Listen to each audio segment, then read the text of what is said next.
It will be the election of Kavanaugh, the caravan. 10 days after President Trump's stop in Mesa, the U.S. will send 1,700 active military troops to the Arizona-Mexico border to stop a caravan of migrants who are seeking asylum from entering the country. I think every Arizonan and every American realizes what has been happening on our southern border. Back in April, Governor Ducey deployed National Guard troops to the border.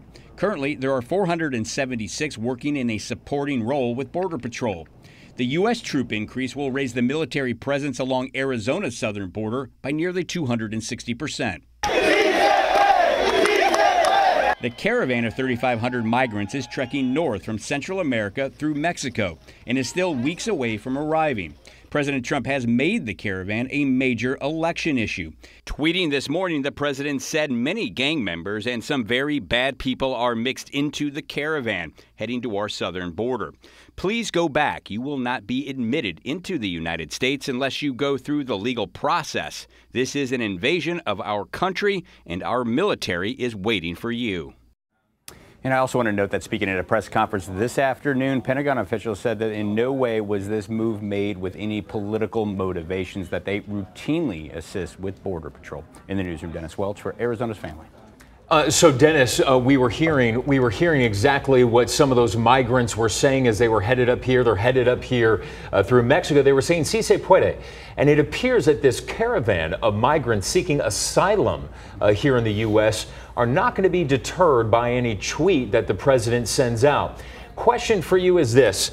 The president says that there are gang members from MS-13 part of this caravan. He says that there are people from Syria and that there are members of ISIS down in this caravan.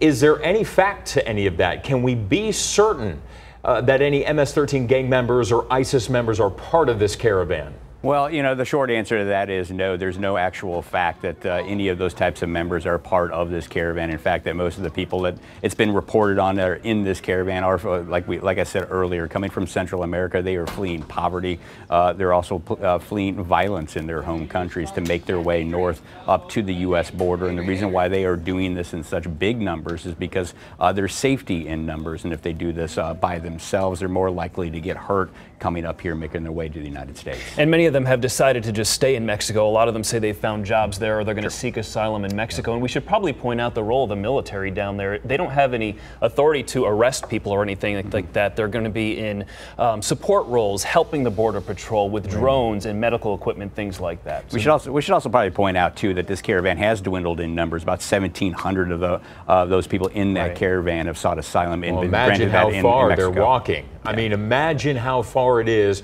from the southern border of Mexico all the way up to the U.S.-American border. I mean, this is not a walk. I think they're walking about a marathon a day in total miles.